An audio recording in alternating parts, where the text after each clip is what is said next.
Hello बच्चों, let's read this question. This question says that which of the following represent the correct combination without any exception. तो basically इस question में हमें कुछ characteristic given है और क्लास गिवन है और हमें बताना है कि इन चारों ऑप्शन में से ऐसा कौन सा ऑप्शन है जो कि करेक्ट कॉम्बिनेशन है विदाउट एनी एक्सेप्शन। अब अगर इस क्वेश्चन की मैं की कॉन्सेप्ट की बात करूं तो इस क्वेश्चन का जो की कॉन्सेप्ट है वो है बच्चों सब phylum vertebrata. Let me right it over here. It is सब फाइलम वर्टिब्रेटा। वर्टिब्रेटा। अब देखो जो सब फाइलम वर्टिब्रेटा है बच्चों इसके दो डिवीजन है। तो यहाँ पे हम देखेंगे सब फाइलम वर्टिब्रेटा जो है, वर्टिब्रेटा जो है इसके मेनली दो डिवीजन है। कौन कौन से? एक डिवीजन है बच्चों ए गैनेथा, फर्स्ट इज ए गैनेथा, और दूसरा जो डिवीजन आता है उसे हम बोलते हैं gnathostomata. Second is gnathostomata. Right. अब जो ए गैनेथा है बच्चों इनके अंदर जॉज जो है वो एब्सेंट होते हैं, जॉ जो है ये एब्सेंट होते हैं, और जो गैनेथोस्टोमेटा होते हैं बच्चों इनके अंदर जॉ जो है ये प्रेजेंट होते हैं। राइट। नेक्स्ट जो ए गैनेथा है बच्चों इसकी एक क्लास है जिसे हम बोलते हैं class Cyclostomata. Class Cyclostomata. Right. और जो गैनेथोस्टोमेटा है बच्चों इसकी दो सुपर क्लास हैं। कौन कौन सी?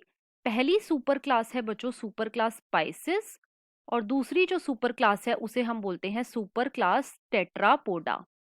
टेट्रापोडा। तो ये दोनों क्या है? ये दोनों है बच्चों सुपर क्लास। राइट। अब जो ये दोनों सुपर क्लास हैं इनकी कुछ क्लासेस हैं, जैसे कि जो पाइसिस की क्लास है वो है बच्चों कॉन्ड्रिक्टीज। कॉन्ड्रिक्टीज। और एक क्लास है बच्चों ओस्टिक्टीज। सेकेंड इज ओस्टिक। राइट। साथ ही साथ जो टेट्रापोडा सुपर क्लास है इसकी भी चार क्लासेस हैं। कौन कौन सी? पहली जो क्लास आती है वो है बच्चों क्लास एम्फीबिया। नेक्स्ट आती है क्लास रेप्टिलिया। उसके बाद जो क्लास आती है उसे हम बोलते हैं एव्स, और उसके बाद आती है बच्चों क्लास मेमिलिया। राइट। अब एक एक करके हम अपने ऑप्शंस को देखेंगे।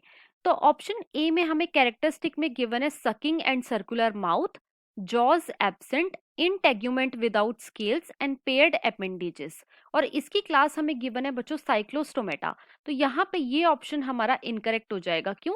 क्योंकि जो साइक्लोस्टोमेटा होते हैं बच्चों उनके अंदर पेयर्ड अपेंडेजेस प्रेजेंट नहीं होती, इसीलिए ये ऑप्शन हमारा इनकरेक्ट है। ऑप्शन बी में हमें गिवन है body covered with feathers, skin moist and glandular, forelimbs form wing, lungs with air sacs. तो बच्चों ये ऑप्शन भी हमारा इनकरेक्ट हो जाएगा। क्यों? क्योंकि जो एव्स होती है बच्चों उनकी जो स्किन होती है वो ग्लैंडुलर नहीं होती, वो कैसी होती है? वो होती है ए ग्लैंडुलर। तो यहाँ पे ये ऑप्शन भी हमारा इनकरेक्ट हो जाएगा।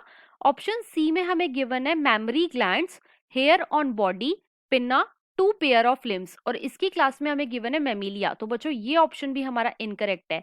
क्यों? क्योंकि मेमिलिया के अंदर मेमरी ग्लैंड तो प्रेजेंट होते हैं, और जो मेमरी ग्लैंड है ये कैरेक्टरिस्टिक फीचर है क्लास मेमिलिया का। हेयर ऑन बॉडी ये भी बिल्कुल करेक्ट है, लेकिन पिन्ना इनकरेक्ट है। क्यों? क्योंकि जो पिन्ना होते हैं बच्चों ये एक्वाटिक मैमल्स जो होते हैं, aquatic, it is aquatic mammals जो होते हैं इनके अंदर एब्सेंट होते हैं। तो ये ऑप्शन भी हमारा इनकरेक्ट हो जाएगा। ऑप्शन डी में हमें गिवन है mouth ventral, gills without operculum, skin with placoid scales and persistent notochord, और इसकी क्लास में हमें गिवन है कॉन्ड्रिक्टीज। तो बच्चों ये ऑप्शन हमारा बिल्कुल करेक्ट है। क्यों? क्योंकि जो कॉन्ड्रिक्टीज होती हैं मतलब कि जो कार्टिलेजिनस फिशेज होती हैं, कार्टिलेजिनस जो फिशेस होती हैं इनका जो माउथ होता है ये वेंट्रल होता है। इनके जो गिल्स होते हैं उनके ऊपर कोई भी गिल कवर प्रेजेंट नहीं होता, मतलब कि ओपरक्यूलम जो है ये नहीं होता। स्किन जो होती है उसके ऊपर प्लेकॉइड स्केल्स प्रेजेंट होते हैं, और इनकी जो नोटोकॉर्ड होती है बच्चों ये परसिस्टेंट रहती है लाइफ में। राइट। तो ये ऑप्शन हमारा बिल्कुल करेक्ट है जो कि विदाउट एनी एक्सेप्शन है, और क्वेश्चन में हमसे यही पूछा गया था। So the final answer of this question is option number 4th. I hope you understood it well. Best of luck.